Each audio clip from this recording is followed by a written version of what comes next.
Yeah, we've got some breaking news to tell you about right now. The race in the country, perhaps, in New York City. CBS News is projecting that Zohran Mamdani is the winner. And the next mayor of New York City, he would become the youngest mayor in New York City in more than a century, beating Andrew Cuomo, the former governor, who would have been the oldest first-term mayor in New York City. This is quite something. So what are we thinking about these results? Does this come as any surprise? We know this has been the major headline leading into election night. Yeah, this is definitely a surprise. I think that you are certainly going to see some fireworks from this. I think it's also to some degree a referendum on disappointment with Donald Trump. Yeah. The amount of money that's been raised, the turnout itself is all a signal that Democrats are hoping to see a turnaround for what's to come in 2026. And Vlad, how do you view this? Well, I think a blue district, a blue city elected a blue mayor. So I think they're basically choosing to keep things as they are. Mm-hmm. Yeah, certainly they're rejecting President Trump. They're making their voices heard against him, but they didn't do any kind of things to change the needle.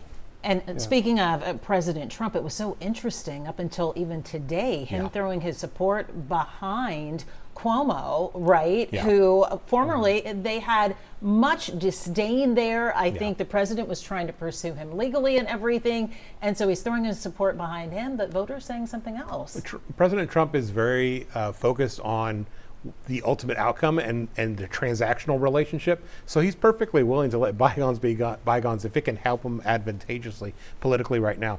It's not surprising that he went with Cuomo because he completely despises Mamdani, but it remains to be seen how that relationship is going to pan out now. And so what does this say, when you zoom out and look at this election and start thinking about nationally, and also what we're seeing tonight in New Jersey and Virginia as well, Democrats leading the races there. What do you think about that when it's the bigger view? Well, again, I think we have to look at the national picture in terms of politics today. And I think Mamdani was able to address young voters, people who have been disconnected. Now, whether or not that will play out in suburban America in terms of winning congressional seats, I'm not sure. I'm sure the Republicans are going to use this and paint Mamdani as some radical, progressive, well, whatever. that's already happened. Yeah, they've been doing that. He's a democratic socialist. He's only 34. He really doesn't know what he's doing. He's Muslim and all of that and everything that goes with it.